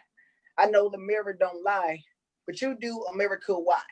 And you see what you cannot stand. You see God in a mortal man, but I'm not sorry that you can't stop me. And I can't help it that you are not me, because I excel in everything I touch. When you got God, you never need luck. And that's facts, no rebuttals. I make oceans when I touch puddles, prosper through the pain when I struggle. Black man, Black woman, I love yo. Black is gorgeous, Black important, so much so useful extortion and lay foundation for the corporates. America built on the back of corpses, but I see greatness. It's no wonder that many racists want to see me under with a voice of thunder that can shake the room with divine energy from inside the womb. I'm a legacy child. Pharaoh's descendant, peep the style. Go it on my neck and in my eyes. Go it in my hair and touch the skies. Melanin babies we keep alive. Oh, we shall thrive, not just survive. Still look this good when time flies. So hear me shout until I cry. I love my black, black, black on black. No refund. I never take back my black, black, black on black with the pride or a day that you never take that. See, Black forever and Black don't leave. And Black is him and Black is she. And Black is you, and Black is me. And if you're not Black, who better to be? Appreciate y'all. Thank you, thank you, thank you. Thank you. Project MC in the house. All right. Thank you so much. Always happy to hear powerful words from this young brother who is doing great things. Project MC, do you have any events coming up that folks can go online? Can you maybe leave your contact information in the chat room here so folks can know how to be in touch with one of the foremost voices of young folk in Prince George's County? Definitely, definitely. I do have some things coming up every Friday on my Instagram live at I Am Project MC. I do mic check, but pretty much I'm talking about, appreciate you, Marcus, but pretty much I'm talking to different artists, different entrepreneurs, just different people who are really having a powerful impact in the community. So I'm gonna drop all that in the chat. I gotta go, but I definitely appreciate the opportunity, Sister Joy. Shout out to everyone on the call. Shout out best friend Leilani. Thank you. Appreciate y'all. Thank you. All right. That was Project MC. He's always moving fast. Thank you so much. Well, let's see. I think that we have gone our first round. Are there any other poets that have not yet presented before we go back to the top of the lineup? Is there, let me just do a quick run through. We have, we have Michelle on with us today. Michelle, would you care to share during the open mic? And you're still muted, so Michelle. Yeah. Can you hear me? Yes. Going back and forth whether I wanted to share one of my pieces or I enjoy the most, that is meaningful to me, and I decided to share one of those. I really enjoy the poetry of Tennyson, and one of his poems is meaningful to me, and it's entitled "The Lady of Shalott."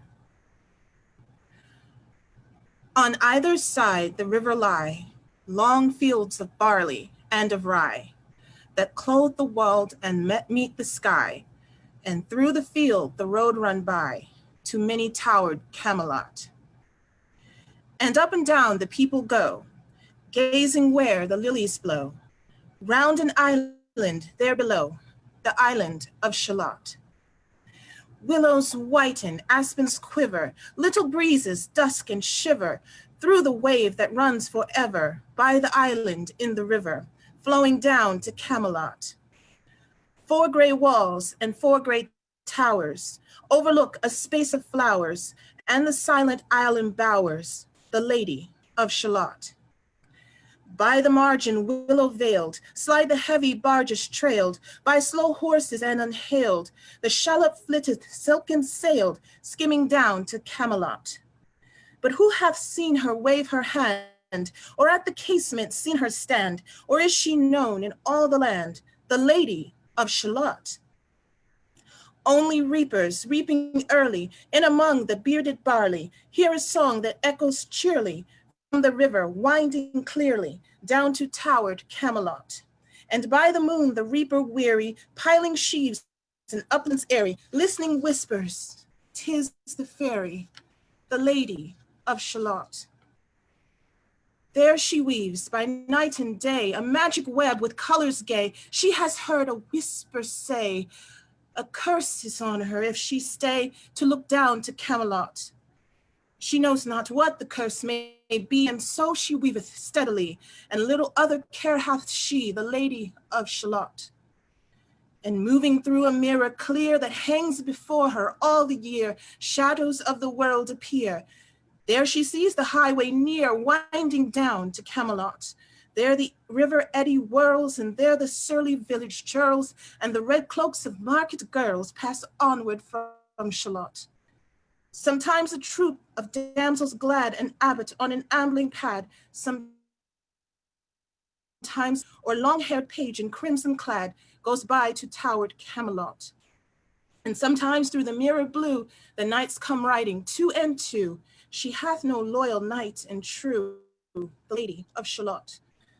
But in her web she still delights to weave the mirror's magic sights, for often through the silent nights, a funeral with plumes and lights and music went to Camelot. Or when the moon was over her head, came 2 young lovers lately wed. I am half sick of shadows, said the Lady of Shalott. A bow shot from her bower eaves, he rode between the barley sheaves. The sun came dazzling through the leaves, named upon the brazen greaves of bold Sir Lancelot. A Red Cross knight forever kneeled to a lady in his shield that sparked on the yellow field beside wrote Shalott. The gemmy bridle glittered free, like to some branch of stars we see, hung in the golden galaxy. The bridle bells rang merrily as he rode down to Camelot. And from his blazoned baldric slung us mighty silver bugle hung, and as he rode his armor rung beside remote Shalott. All in the blue, unclouded weather, thick jeweled shone the saddle leather, the helmet and the helmet feather, burned like one burning flame together as he rode down to Camelot. As often throw the purple night below the starry clusters bright, some bearded meteor burning bright moves over still Shalott. His broad clear brow in sunlight glowed, on burnished hooves his war horse trode, from underneath his helmet flowed his coal-black curls as on he rode, as he rode down to Camelot. From the bank and from the river, he flashed into the crystal mirror. Tira lira by the river, sang Sir Lancelot. She left the web, she left the loom, she made 3 paces through the room. She saw the water lily bloom, she saw the helmet and the plume. She looked down to Camelot. Out flew the web and floated wide, the mirror cracked from side to side. The curses come upon me, cried the Lady of Shalott. In the stormy east wind straining, the pale yellows were waiting, the broad stream in his banks complaining, heavily the low sky raining over towered Camelot. Down she came and found a boat, beneath a willow left afloat, and around about the prow she wrote, the Lady of Shalott.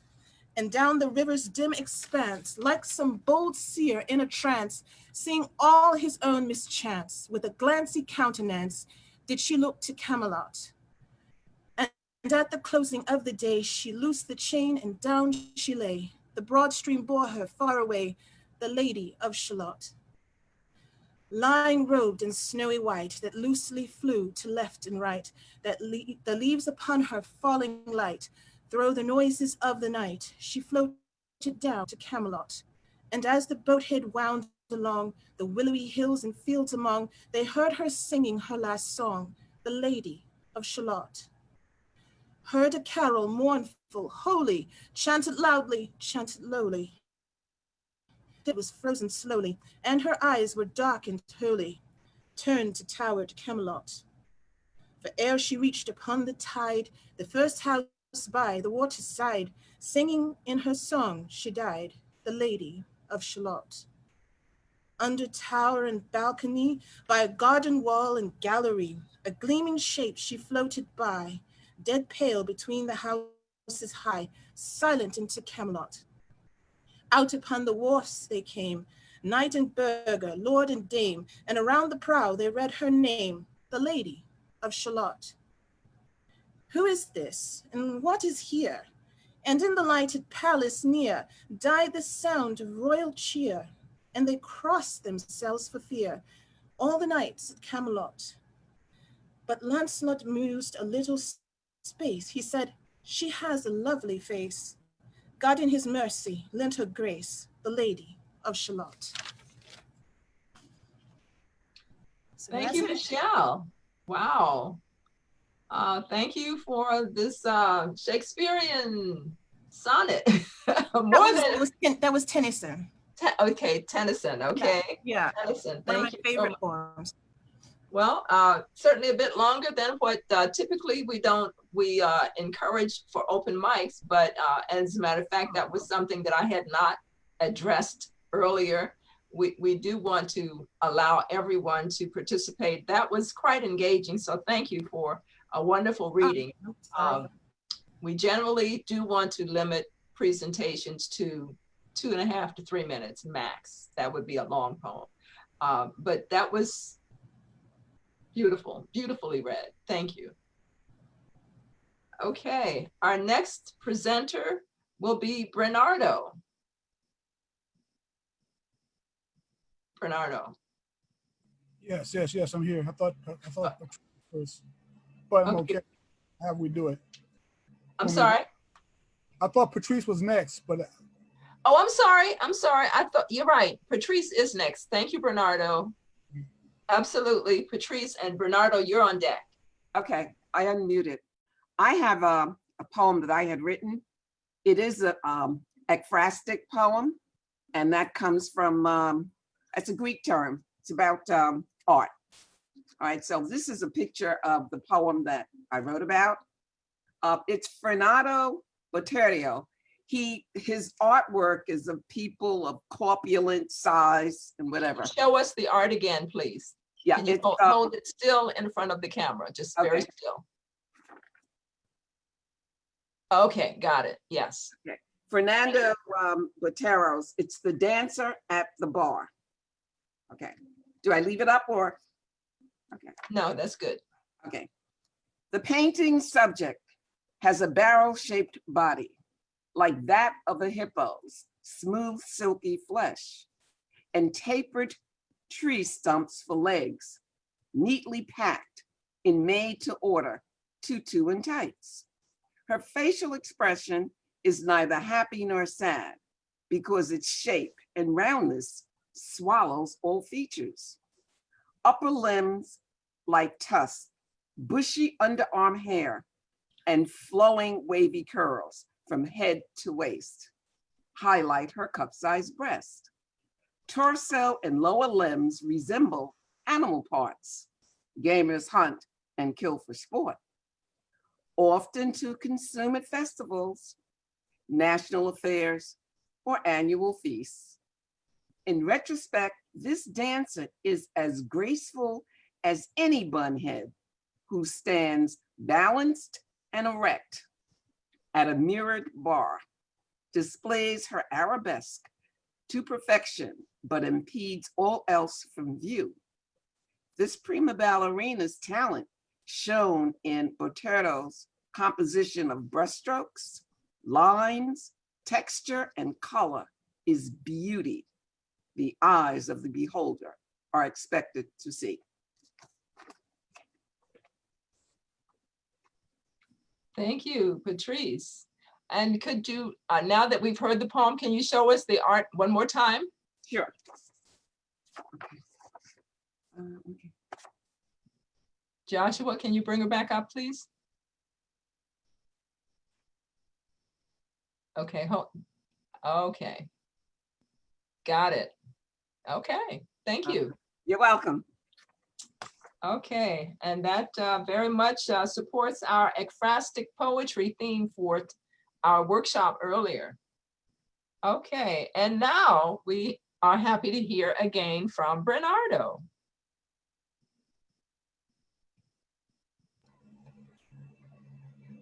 Wafting in upon the wind, I hear the fiddling of New Nero. When you have 15 people, and 15 within a couple of days is going to be down to close to zero, that's a pretty good job we've done. And the people will overcome. More than tears, but frantic, panic, fear, as fathers and mothers and sisters and brothers and others watch a viral virus run and run and run and run and run. And Nero fiddled. Michelangelo chiseled another mass of headstones to take on demand. As hope seemed to fizzle in different hospitals all across the land. People continuing oblivious because they did not understand.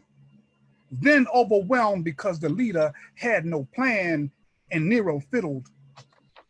Da Vinci fiddled, drawing pictures of scenarios that could possibly unfold.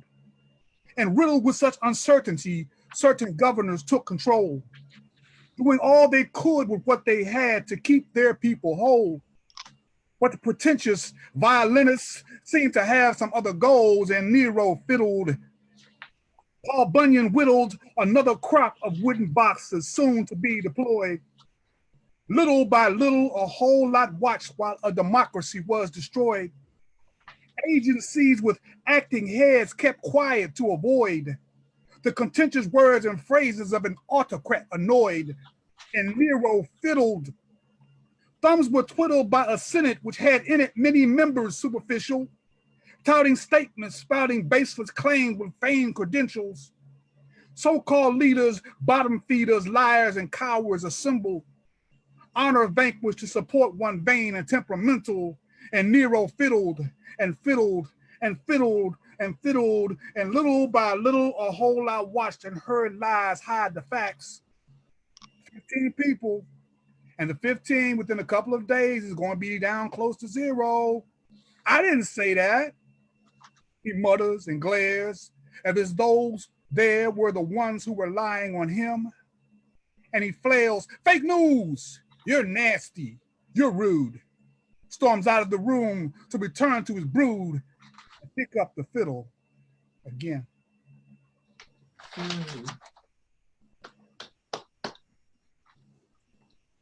Thank you, Bernardo. Thank you so much. Love it every time I hear that piece. Wow.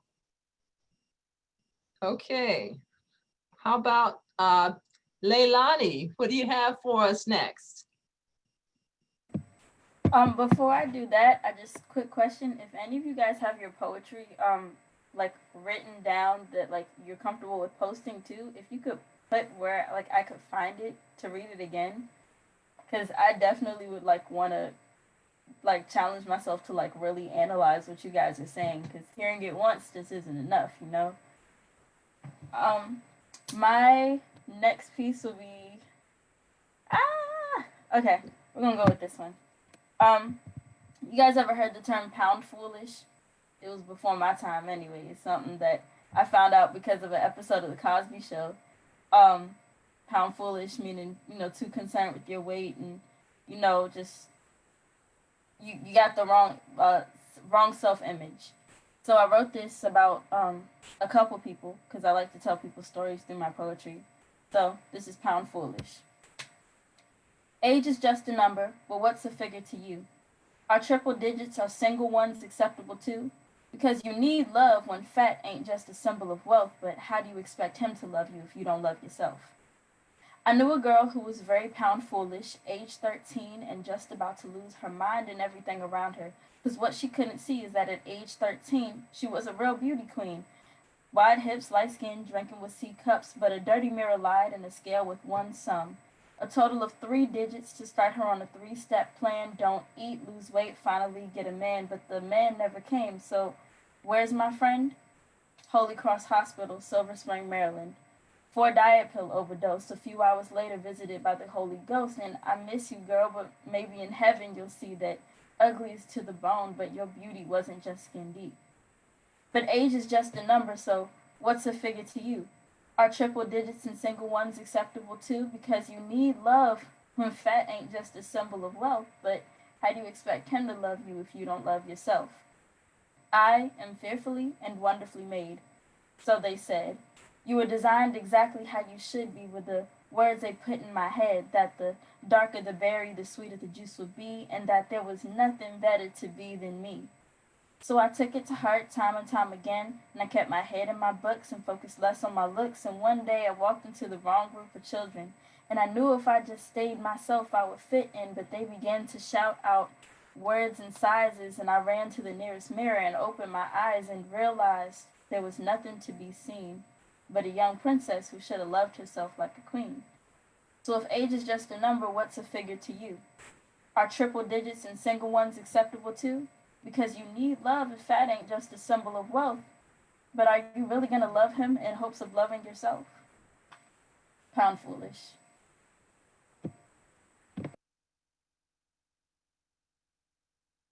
Thank you very much, Leilani. Yeah, that's a serious issue, I think, in every culture. But thank you for that. Let's see, I sent a note. I hope our IT guru is able to project the image of the deer. Joshua, are you able to do that at this time?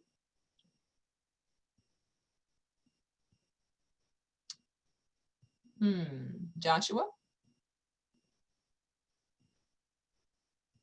I think he may be trying to locate it. So I hope our IT guru is able to project the image.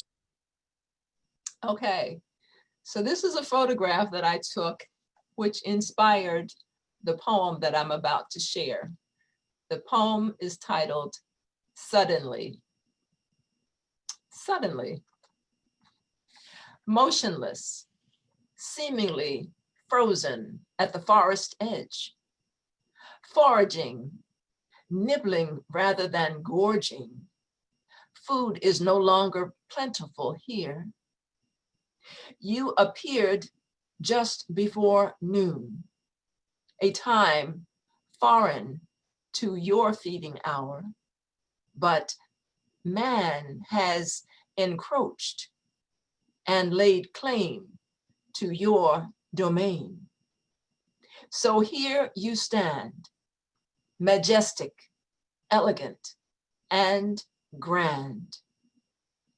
Ears perked, poised to hear the slightest noise.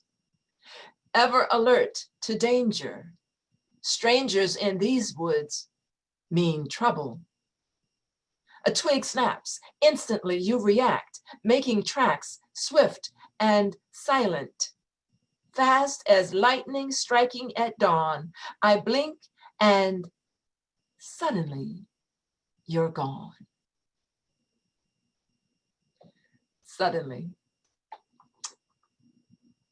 Ekphrastic poetry inspired by photography. Okay, thank you so much, Joshua. We can all be inspired to write. Sometimes it's unexpected, just as it was unexpected to look out the window of the, well, I was at Massanutten down in Virginia and did not expect to see a deer seemingly looking directly up at me. I was 2 stores up, but he stayed there long enough for me to capture the photograph, so I decided to write that poem. Our next presenter is Obed. Oh, we have a new person joining us, Adrian David. Adrian will be coming after Obed. Hi. Hello. Can Adrian go before me? I'm still in the process of writing right now. Oh, okay. So Adrian, are you ready to present your first poem? I'm just finishing it up. Can after yeah, I'm just finishing it up. So after him, can I present my poem? Okay, so we'll come back to you, Adrian. I'm sure. Okay, let's see. John Bailey, do you have another piece that you'd care to share?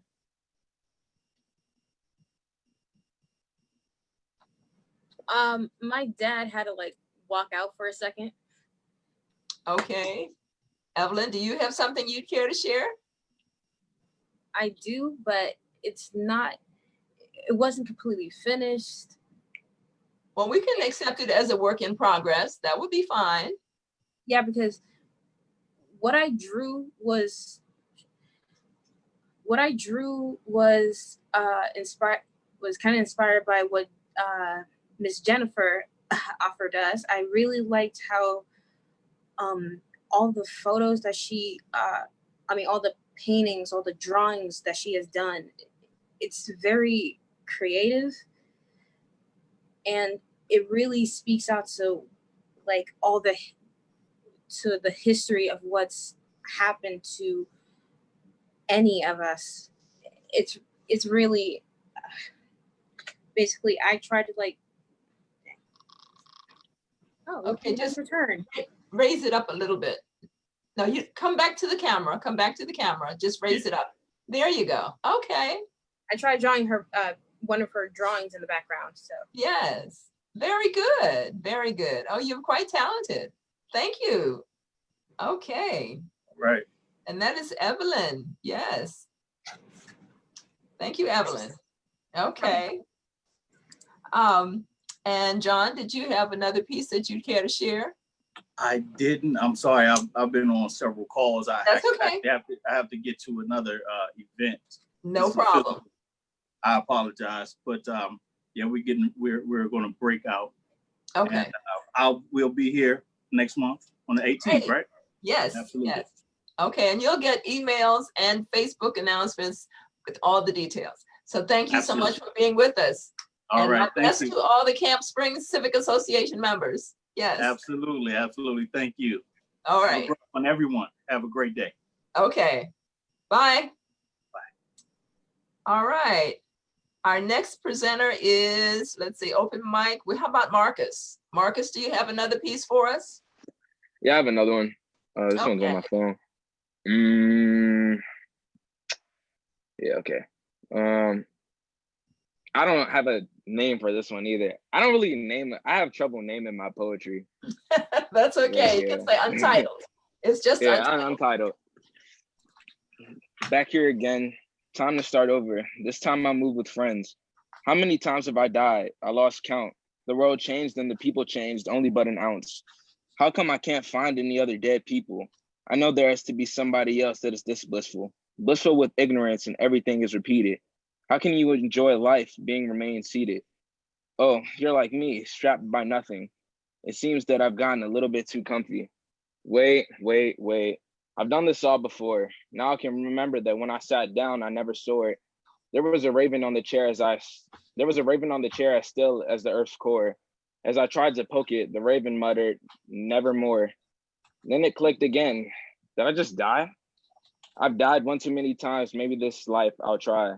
The raven now pecked me. I wonder what I said wrong. Have I always been this offbeat to all of my songs? Apparently, I have, and this life is dangerous, treacherous, misleading, and passionate, scandalous. And there I was, somehow back in that chair. My vision was dark like the color of my hair. There the raven was pecking me and saying, "Nevermore, nevermore, nevermore, nevermore, nevermore, nevermore." I could only remember how living became such a chore. But those pecks began to hurt, cutting through my skin. Was it me, myself, and I that got caught up in this sin? I would give up too easily, which wasn't a very credible sin. Now I refused to sit back in that chair of utter resentment. Suddenly, some vision came back to one of my eyes. It was a miracle, only to see that the others had died. What did the world do to me that I couldn't cry? The real question was, what did I do to myself? I pondered so much that I had died. I woke up back in the chair. What the heck? The chair was weak, but as strong as a jail cell. It was burning this time. I felt so alive. It was a living hell we lived in, I finally realized. I was so hot, but now I could see through my other eye. I was looking for the raven, but it turns out that I could only seen it when I had died. I tore apart that chair in which I was once solitary confined. A special part of me saw life that was gold, and the world was mine. I walked over all the bodies. Thousands were dead. I wondered to myself, are they going through the same things I did? Finally, I found the raven. Unconscious, I apprehended. But as I moved on, a new life it had ascended. The raven woke up and it flew in the distance. I followed it into a different dimension. The raven became a spirit, and so was I, watching all the death treatments. There, I heard it again in the distance. Evermore, the raven had led me to a bright open door. But before I went through, I knew I had to do something. I destroyed all of my old figures. I finally quit running. Thus, I felt extreme relief. I ran through the door. It was nice to see the blue world crash to the floor. Now here I was in the new world with my companion. The raven flew on my shoulder while I was chanting. The raven poked me again and said the word, "Nevermore." I thanked it for showing the way into this land of Evermore. It was the same thing, problematic and all. This was an opportunity to fulfill my call. I ran off and the raven flew behind. Now it was my turn to attain the dreams that were always mine. And at the bottom, I put break the cycle. There's that one. Okay, thank you. Very good, very good. Thank you. That was Marcus Williams, and we look forward to staying in touch and seeing what you're writing next. Okay, we are actually past the closing time, but we're going to hear one final presentation by Adrian David. Yeah. And okay, Adrian, we are the one, since we're over time, the one thing I do want to say is that we're asking that poems not be more than 3 minutes. Is that okay? We're good? Yeah, okay. And I apologize, I didn't realize that we were actually past the 3 o'clock hour, but we thank you for joining us. And as we stated earlier, we will be doing this event monthly. Next month's event will be July 18 from 1 to 3 p.m. We welcome you back both for the workshop part and the open mic. So with that said, please share with whatever it is you care to share today. Sure. So just to give a context, I written this poem day before yesterday. I stayed up all night and wrote it. So this is a tribute to George Floyd.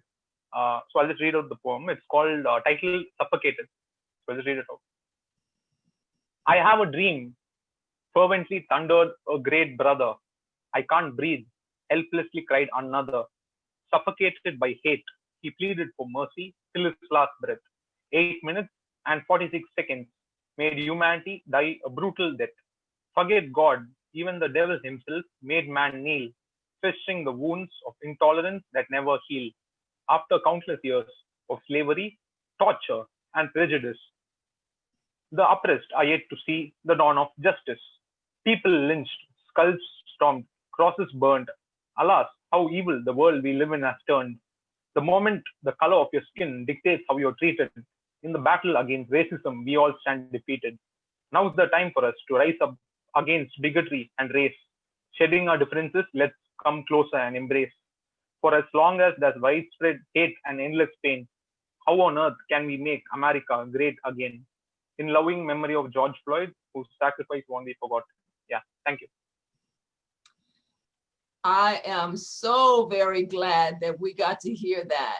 Thank you, Adrian David. It was the perfect finale for today's poetry event here with the Office of the Poet Laureate of Prince George's County.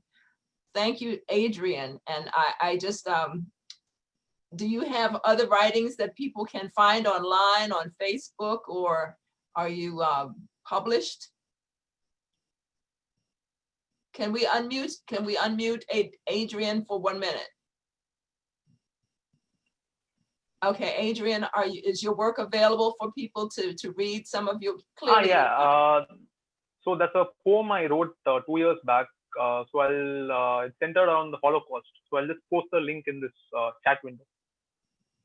Okay, so maybe you'll put something in the chat room here as to how people can be in touch with you to find more of your work. Sure. Okay. All right. Well, that was our final presentation. Thank you so much, everyone. This is the first virtual Poet Laureate workshop and writing workshop and poetry open mic that we have hosted since COVID-19. It's always interesting that things work out so beautifully when they're supposed to happen. This platform works very well for bringing the poetry community together, whether we are still in sheltering in place or social distancing, or whether we're back together in the community. Hopefully we will continue to use Zoom platform and similar platforms to share poetry because it works quite well. Certainly everyone that participated today, thank you for being the trailblazer, helping us to kick off for the first time the Zoom-based poetry Poet Laureate activity that we're going to continue monthly from here on in for the remainder of the year at least. And we look forward to continuing to promote literacy through poetry, which is what this series is about. Leilani Clendenin, thank you so much for being our first co-facilitator and featured poet in the series. I understand that Jennifer had to leave, our visual artist who was with us. Jennifer, oh my goodness, drawing a blank on Jennifer's last name, but Mcintosh, Jennifer Mcintosh had to leave. But I hope some of you were inspired to create ekphrastic poetry from her beautiful art. And to our IT technical guru, Joshua Reynolds, thank you, thank you, thank you. Joshua, can you make an appearance so they know who helped us to do this? We really, really appreciate your support. There he is, Joshua Reynolds, the IT guy with the magic wand, making things happen. So we will come back, as I said, July 18th of next month from 1 to 3 p.m. All are invited to come back. We know this platform is going to grow. So that means come early so you can get on mic. Come early and participate in the workshop part as well, because sometimes we have pieces that are shared during the open mic that were crafted in the workshop sessions. So we don't know what next month's theme is going to be. We may continue with the ekphrastic poetry, but we may shift to something different. But remember, you can bring your young people. This is something for all ages. If you have elementary age children, middle school, high school, adult, seniors, all ages are welcome. And we want to bring the community together and let voices be heard, primarily of Prince Georgians, but of course with virtual, it's wide open. So thank you for those who joined us from afar. We are honored by your presence, and I look forward to hearing more poetry, and I look forward to hearing from you to letting us know how you felt about this first Literacy Through Poetry virtual Zoom-based event. Thank you all. Good night. Good Thank you. afternoon. Enjoy, stay safe, and keep writing.